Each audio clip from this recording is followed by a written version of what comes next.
Hey, what's up guys? My name is Cherno. Welcome back to the third and final part of my reaction slash review of the Road to PS5 video. I'm super excited to finish this presentation today, so let's just jump into it and take a look at what else is in store. Let me just go back a little bit. Okay, so we're up to power consumption, which is at about 33 minutes and 15 or so seconds. Done the best job at. Link will be in the description below to the original video. Historically, our process for setting CPU and GPU frequencies has relied on some heavy-duty guesswork with regards to how much electrical power games will consume and how much heat will be produced as a result inside. This is really interesting as well because I used to work at EA, as most of you know, and specifically I spent most of my time working on mobile games, and mobile games have a very similar kind of set of requirements to this in terms of power consumption, you know, thermal issues, all of that stuff is very much a big deal in that space. It's interesting because it's not really just a matter of can this device play this game at like 30 or 60 frames per second. It's how long can it do that for before it either overheats or because of thermal throttling, like the CPU or the GPU has to like scale back its clock speed. There's all of these kind of surrounding issues. It's not even just about can the hardware physically do this, it's is it sustainable? How much power consumption is it going to use and how much heat is it going to introduce? So this is out of the console. It's interesting to hear that they're basically battling with the same issues. And how much heat will be produced as a result inside of the console. Power consumption varies a lot from game to game. When I play God of War on my PS4 Pro, I know the power consumption is high just by the fan noise. But power isn't simply about engine quality. It's about the minutia of what's being displayed and how. It's counterintuitive, but processing dense geometry typically consumes less power than processing simple geometry, which is, I suspect, why Horizon's map screen, with its low triangle count, makes my PS4 Pro heat up so much. That's interesting. I Our wonder why process that on is. previous consoles has been to try to guess what the maximum power consumption during the entire console lifetime might be, which is to say, the worst case scene in the worst case game, and prepare a cooling solution that we think will be quiet at that power level. If we get it right, fan noise is minimal. If we get it wrong, the console will be quite loud for the higher power games, and there's even a chance that it might overheat and shut down if we misestimate power too badly. PlayStation 5 is especially challenging because the CPU supports 256-bit native instructions that consume a lot of power. These are great here and there, but presumably only minimally used. Or are they? If we plan for major 256-bit instruction usage, we need to set the CPU clock substantially lower or noticeably increase the size of the power supply and fan. So after much discussion, we decided to go with a very different direction on PlayStation 5. We built a GPU with 36 CUs. Mind you, RDNA 2 CUs are large. Each has 62% more transistors than the CUs we were using on PlayStation 4. So if we compare transistor counts, 36 RDNA 2 CUs equates to roughly 58 PlayStation 4 CUs. It is a fairly sizable GPU. Then we went with a variable frequency strategy for PlayStation 5, which is to say we continuously run the GPU and CPU in boost mode. We supply a generous amount of electrical power and then increase the frequency of GPU and CPU until they reach the capabilities of the system's cooling solution. It's a completely different paradigm. Rather than running at constant frequency and letting power vary based on the workload, we run at essentially constant power and let the frequency vary based on the workload. Yeah, so that's solving that whole problem of like what happens when we have a very light scene. We don't have much actual computing power required because we don't have like a particularly dense piece of geometry, as he was saying. Because in those cases, what happens is the PlayStation's still going kind of at full blast because that's how the hardware works. But here, what he's saying is that during the lighter load scenes, they can actually reduce the frequency because they don't need that processing power. And they can maybe boost it in other areas, supposedly, but in heavier scenes, they can kind of increase that frequency. So that's an interesting way of looking at it. It's kind of like in reverse, and is ultimately probably going to provide just a nicer general solution to We this then stuff. tackled the engineering challenge of a cost-effective and high-performance cooling solution designed for that specific power level. In some ways, it becomes a simpler problem because there are no more unknowns. There's no need to guess what power consumption the worst-case game might have. As for the details of the cooling solution, we're saving them for our teardown. I think you'll be quite happy with what the engineering team came up with. So, Okay. how fast can we run the GPU and What's this teardown thing? When's that happening? CPU with That's this interesting. strategy? The simplest approach would be to look at the actual temperature of the silicon die and throttle the frequency on that basis. But that won't work. It fails to create a consistent PlayStation 5 experience. Yeah, that's also like difficult to do because throttling frequencies based on temperature, that's how games will eventually like drop frame rate, and it'll just start taking, every frame will start taking longer because they have to dial back the clock frequencies because the device is like overheating. That's not generally a good thing to do. I mean, it's either that or just overheat and then shut down the whole console. But in general, obviously, it's not an ideal solution. It's definitely something we used to battle with all the time with various like Android devices and stuff like that. It wouldn't do to run a console slower simply because it was in a hot room. Exactly. So rather than look at the actual temperature of the silicon die, we look at the activities that the GPU and CPU are performing and set the frequencies on that basis, which makes everything deterministic and repeatable. While we're at it, we also use AMD's Smart Shift. That doesn't change the fact that the room might be hotter though, and I'm not sure how the hardware is going to adapt to that. But generally, like, looking into the activity and being a little bit more informed, I guess, about what's actually going on with the hardware is obviously a smarter way of doing all of this. And Technology and send any They're even unused using the word power from smart the shift, yeah. CPU to the GPU so it can squeeze out a few more pixels. The benefits of this strategy are quite large. It creates a more balanced overall system. Running a GPU at 2 gigahertz was looking like an unreachable target with the old fixed frequency strategy. With this new paradigm, we're able to run way over that. In fact, we have to cap the GPU frequency at 2.23 gigahertz so that we can guarantee that the on-chip logic operates properly. So they're getting up to the point where it's just running too fast for the logic to actually work out, which is 36 CUs at 2.23 gigahertz is 10.3 teraflops, and we expect the GPU to spend most of its time at or close to that frequency and performance. Similarly, running the CPU at 3 gigahertz was causing headaches with the old strategy. But now we can run it as high as 3.5 gigahertz. In fact, it spends most of its time at that frequency. That doesn't mean all games will be running at 2.23 gigahertz and 3.5 gigahertz. When that worst-case game arrives, it will run at a lower clock speed. But I just wanted to say that like I don't generally like looking at numbers like this because I don't know. In my experience, like looking at like clock speeds and frequencies and teraflops and all of that stuff, it's fine and it might look good on paper, but when you actually start programming for that hardware and you start stress testing it and you have an actual full game that you've built up, which is a difficult thing to do. It's not something you can get to within a few months of just having this new PS5 hardware. When you finally get to that stage, you may notice problems, and again, numbers are fine.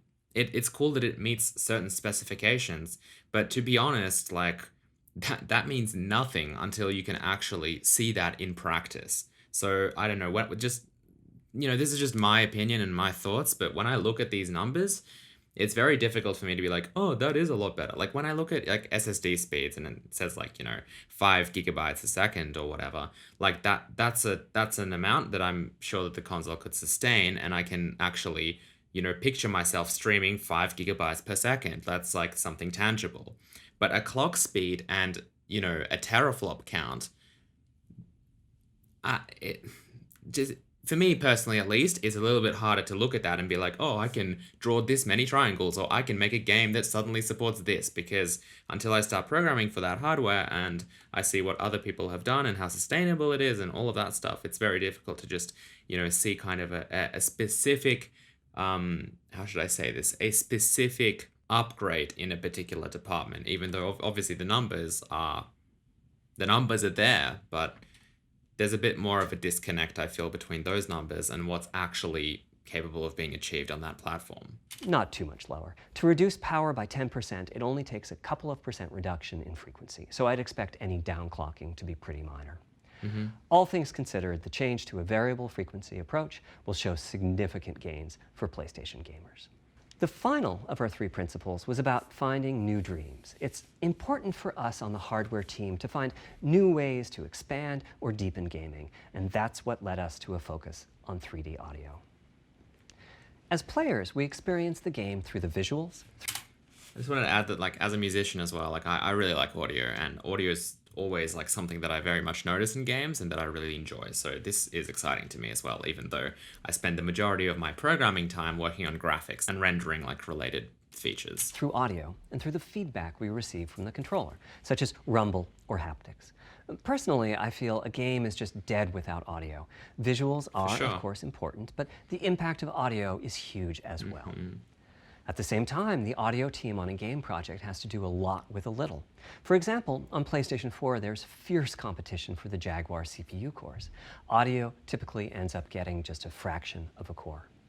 That's not much of a computational resource, particularly when you consider that the visuals run at 30 or 60 frames a second, but audio processing needs to happen at almost 200 times a second. So it's been tough going making forward progress on audio with PlayStation 4, particularly when PlayStation 3 was such a beast when it came to audio. The SPUs in Cell were almost a perfect device for audio rendering. Simple pipelined algorithms could really take advantage of asynchronous DMA and frequently reached 100% utilization of the floating point unit. There's unfortunately nothing comparable on PlayStation 4. Probably the most dramatic progress in the PlayStation 4 generation has been with virtual reality.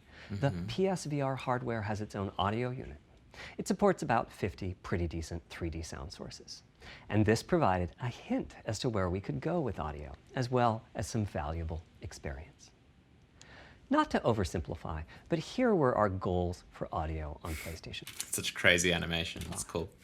The first goal was great audio for everyone, not just VR It's funny how the audio like part of this presentation has like amazing visuals. users or soundbar owners or headphone users. That meant audio had to be part of the console. It couldn't be a peripheral. The second goal was to support hundreds of sound sources. We didn't want developers to have to pick and choose what sounds would get 3D effects and which wouldn't. We wanted every sound in the game to have dimensionality. And finally, we wanted to really take on the challenges of presence and locality. Now, when we say presence, we mean the feeling that you're actually there. You've entered the matrix.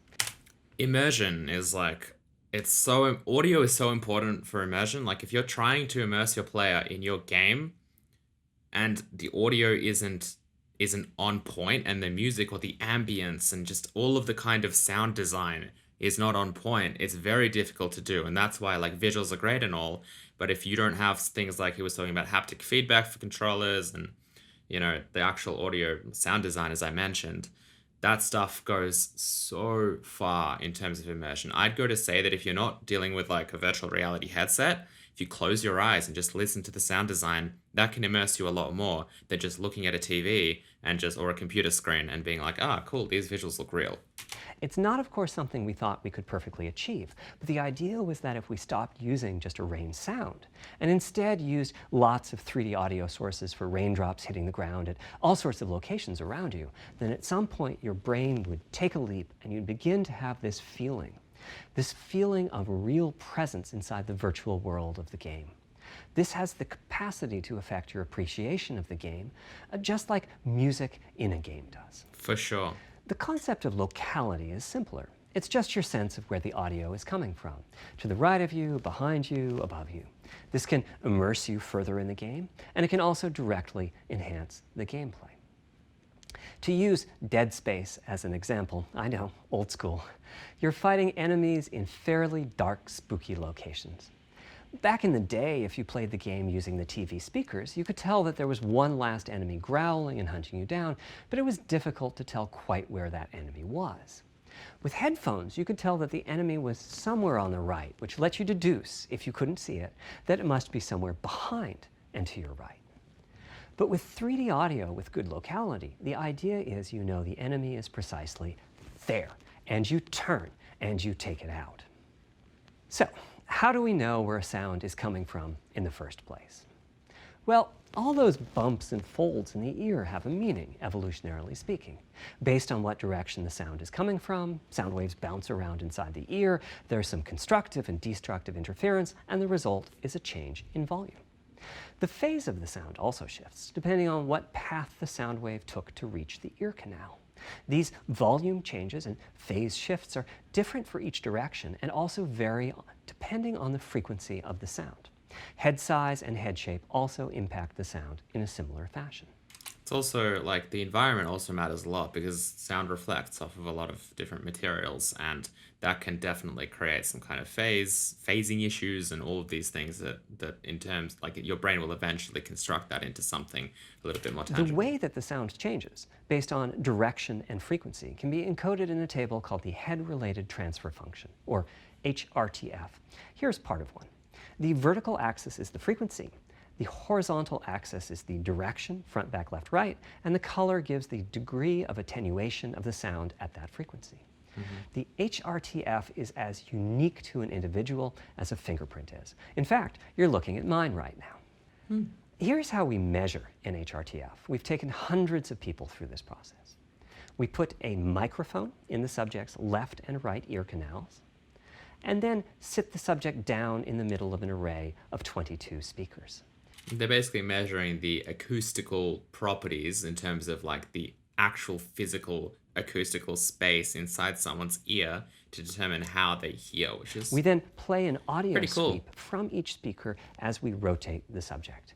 In the course of 10 or 20 minutes, we're able to sample the HRTF at over 1,000 locations.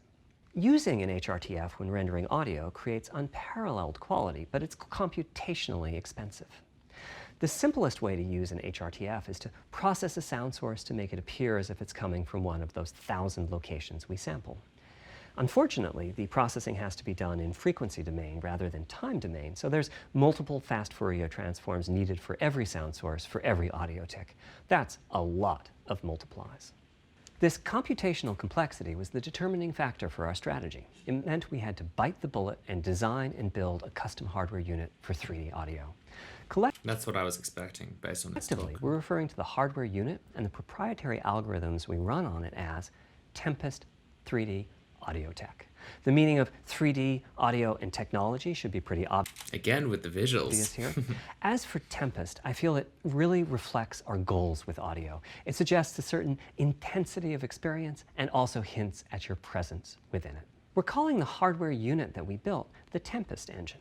It's based on AMD's GPU technology. We modified a compute unit in such a way as to make it very close to the SPUs in PlayStation 3. Remember when I said that they were ideal for audio?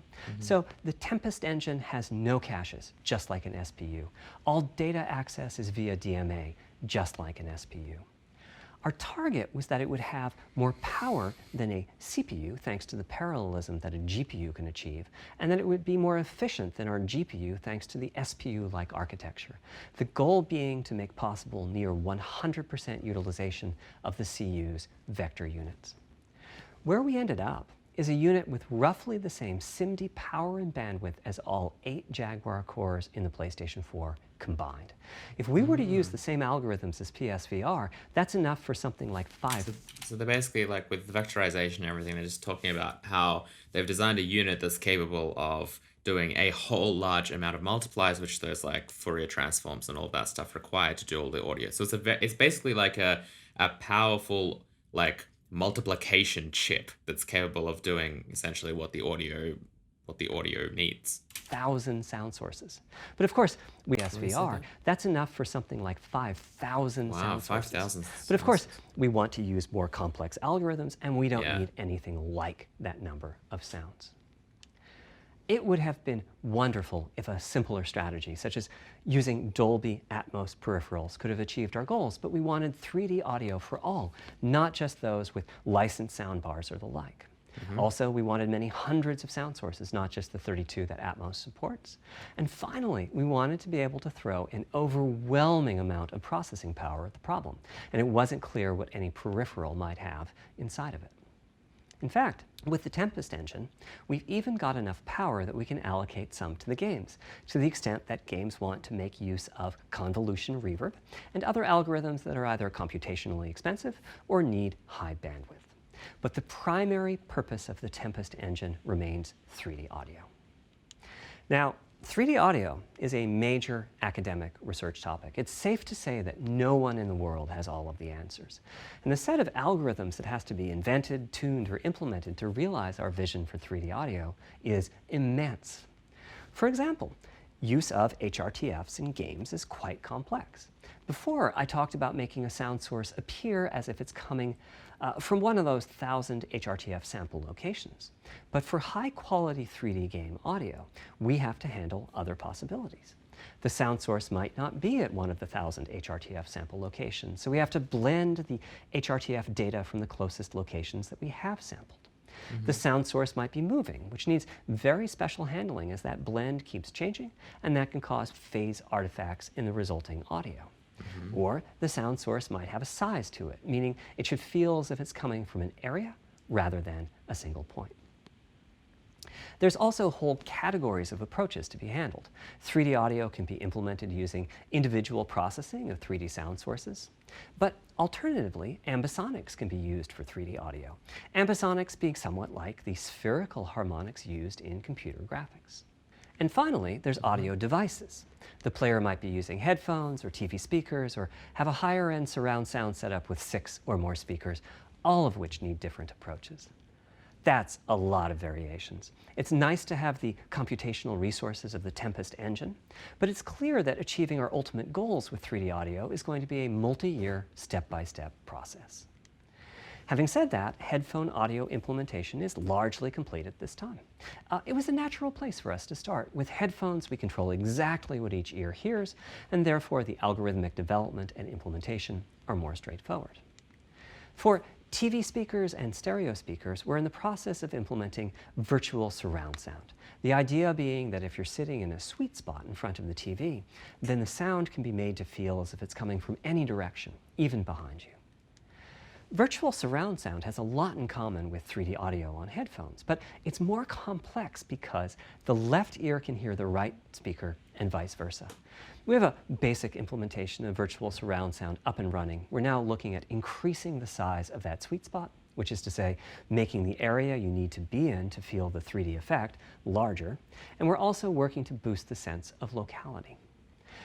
Yeah, so this stuff is super interesting because they're basically talking about emulating a whole surround sound setup for like a TV or something where you just have kind of 2 speakers in front of you. How can they make that feel like surround sound? Meaning, how can they make that feel as if you've got speakers all around you? And in which case you could actually like literally send sound to particular speakers that you know are behind the player to make it feel like something's coming from behind rather than in front. They're basically emulating that for a 2 kind of front-facing speaker situation, which is super cool. And I really would be interested to hear exactly how this stuff sounds. It reminds me a little bit of like the Nintendo 3DS and how they were able to kind of, you know, deal with like a 3D display that didn't require glasses. Headphone audio is the current gold standard for 3D audio. It's basically just based on tricks and stuff, but it's super interesting. On PlayStation 5. But we're going to see what we can do to bring virtual surround sound to a similar level, after which we'll start in on setups with more speakers, such as 6-channel surround sound. Which is obviously a lot easier. It's now to the point where some of the PlayStation 5 games in development are extensively using these systems. One of the game demos allows you to toggle between conventional PlayStation 4 style stereo audio and our new 3D audio. I listened with just an ordinary pair of over-the-ear headphones, and wow, I could feel a difference. 3D audio has that dimensional feel to it. Conventional stereo audio feels smashed flat by comparison. The improvement is obvious. It's probably like going from mono to stereo and then now going from stereo to 3D. So, interesting. A big advancement, but super cool. Have I entered the matrix? Does my brain believe I'm really there? Like I was talking about earlier when I explained our target of presence. Well, the answer is no, but you've probably caught on to what's missing here, namely whose HRTF was being used. It wasn't mine, it was the default HRTF. The audio team analyzed the hundreds that they measured and chose the one they felt was the closest fit to the total game-playing audience. This shows a piece of the default HRTF on the left and my HRTF on the right. You can see that the general features are much the same, but the details are quite different. Soon they'll be asking people to go to a lab. If they want like the next generation audio, they'll have to rock up at a lab to get their ears analyzed. With the default HRTF, as I That'd be said, cool. 3D audio sounds pretty great. When I use my HRTF, though, the audio reaches a higher level of realism, which is to say that when using headphones and my HRTF, I occasionally get fooled and even think a sound is coming from the real world when it's actually coming from the game. Yeah. That's the level you want to be at. The level that makes you take off your headphones and be like, what? Oh, that was part of the game. Corollary to this is that there are a few people whose HRTFs are sufficiently far from the default HRTF, that's the red dot here, that they can toggle between PS4 style and PS5 style audio and not sense much difference. I've had a few people describe the PlayStation 5's 3D audio as sounding like a bit better stereo audio. Presumably they're the ones at the very edges of this diagram. Which means what HRTF you're using is key. I'd like everyone to be able to experience what I'm experiencing, but obviously it's not possible to measure the HRTF of every PlayStation user. That means HRTF selection and synthesis are going to be big topics going forward as the Tempest technology matures. At PlayStation 5 launch, we'll be offering a choice of 5 HRTFs. There's a simple test where you pick the one that gives you the best locality. That's just the first step, though. This is an open-ended research topic. Maybe you'll be sending us a photo of your ear and we'll choose a neural network to pick the closest HRTF in our library. Maybe you'll be sending us a video of your ears and your head and we'll make a 3D model of them and synthesize the HRTF. Wonder how accurate that will be. Maybe you'll play an audio game to tune your HRTF. We'll be subtly changing it as you play and home in on the HRTF that gives you the highest score, a cool idea. Meaning that it matches you the best. This is a journey we'll all be taking together over the next few years. Ultimately, we're committing to enabling everyone to experience that next level of realism. Hopefully, I've been able to illustrate a bit about our design and decision-making process today and why PlayStation 5 has the feature set that it does. Now comes the fun part. We get to see how the development community takes advantage of that feature set. And the important part. I'm hoping for the completely unexpected. Will it come from audio, ray tracing, the capabilities of the SSD, or something else? I guess we'll find out soon enough. Thank you for your time today. There you go. Wow, there's so much stuff here to talk about. Yeah, like what he said at the end, I think I'll just kind of mention this in closing, that what he said at the end about now it's time for the development community to basically take hold of this and we'll see what they create, and it'll probably just, be completely unexpected, and that's what he's hoping for. It's gonna take a long time until we realize the full potential of this new platform, just like it is with any new platform and just like it has been with every single PlayStation and other console, throughout history. It's definitely going to take a few years to mature. I'm really interested to see what they're able to achieve now. I know for a fact that like companies like PlayStation, Xbox, and all those kind of consoles, they are working a lot more closely with developers now than they ever have before, which is really good. It means that they can hopefully start cutting down, as he mentioned earlier in the presentation, that kind of time to first triangle where no one has any idea how to get started with a new platform. That's being cut down. Hopefully we'll see a more rapid progression in platform maturity from something like this. But in general, I honestly, I'm super excited to see what people are going to come up with for this platform. I think that the possibilities are going to be very much endless, and we'll be able to see a lot of really cool content that probably wouldn't have otherwise been possible. I hope you guys enjoyed this reaction and just my thoughts on this PlayStation 5 presentation. It was a lot of fun to look through this. I feel a lot more informed about the next generation of consoles, which is really good. So now that we've finished watching this Road to PS5 presentation, what excites you the most? What do you think will make the hugest impact in this new generation of consoles? Leave your thoughts in the comment section below. If you guys enjoyed this video, please don't forget to hit the like button and also subscribe to this channel if you are new. For those of you who have been part of this channel, I'm going to get back to working on my game engine called Hazel and making videos about that as well. And who knows, maybe one day Hazel will support the PlayStation 5 as well. Thank you guys so much for watching. I will see you next time. Goodbye.